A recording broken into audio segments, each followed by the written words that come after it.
iFILM, London.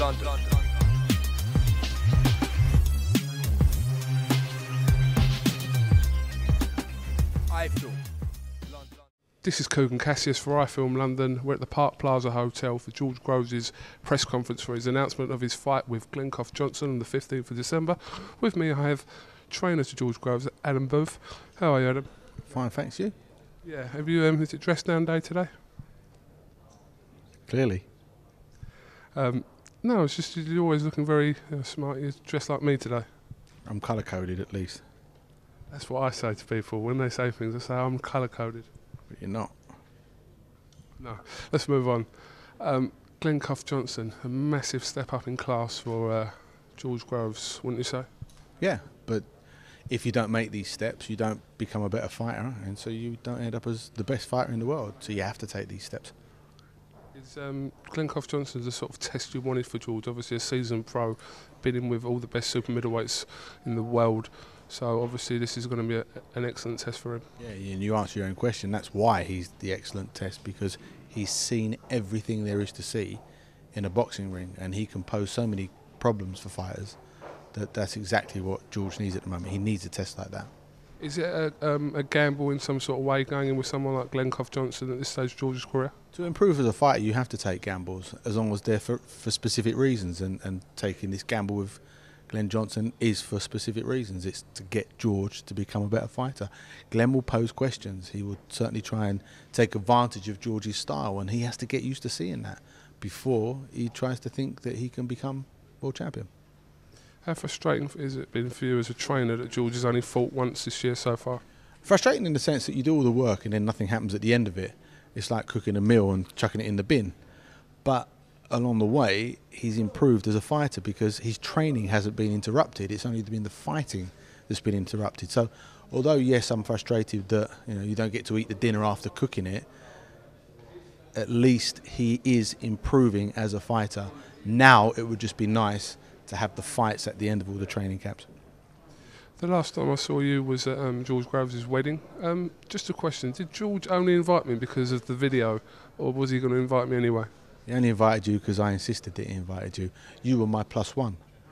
I was my +1, so what was my girlfriend? +1. You were my +1, not your +1. You were my +1. Yeah, so my +1, my girlfriend who I was with on the night, whose +1 was she? She just snuck in unofficially because no one questioned it at the door. But really, it was only supposed to be you that came along. So you brought a snide guest in. Right, where have you put the picture of me and you? Which one? The picture that we took in the photo booth. Oh, it's at home. Booth. It's at home. Do you want to put it up on Twitter? Yeah, can you do that later on? Yeah, because you look like a right fucking twat. Can you refrain from swearing on iFILM London? I didn't swear. Twat's not a swear word, is it? It is a swear word, and the F word that you put in front of it. I only implied the F word. I said the word twat. You twat. Did you go on, someone told me that you actually went on George's honeymoon with him. Who said that? I read it on Twitter. Someone said that. You just made it up. You just didn't make it up. Where are you going with this one? No, I'm just asking a question. This is what was on Twitter this morning, that you apparently accompanied George and his new wife on their honeymoon. Yes, I did.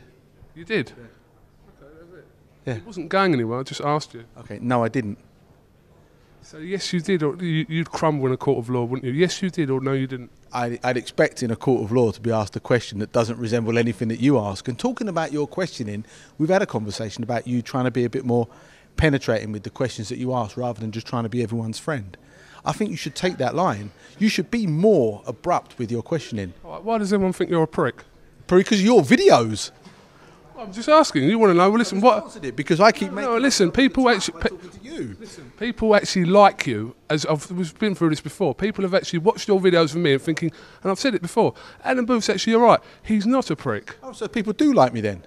As a result of our videos. You said, why don't people like you? Prior to iFILM London's videos, why did people think you were a prick? What you're saying is that your iFILM film stuff website. You know the name, Booth. Don't pretend you don't know iFILM London. Has made me popular. Exactly right. Okay.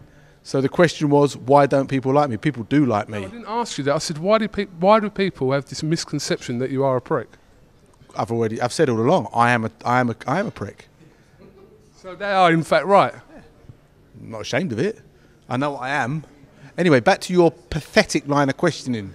Seriously, you're in box. We're in boxing here. Ask penetrating questions about boxing, and when you've got someone on the hook with a boxing-related matter, don't let them off just because you want to be their friend so you get the invitation to the next press conference. You're going to be there, don't worry, or at least you'll be at our ones because we'll invite you. If you piss people off, don't worry about it because at least you'll make a name for yourself in the right sense. Stop trying to be everyone's friend. Right, okay. I've got a question for you. No, your questions are done because they're shit. Hold on a minute. Hold on.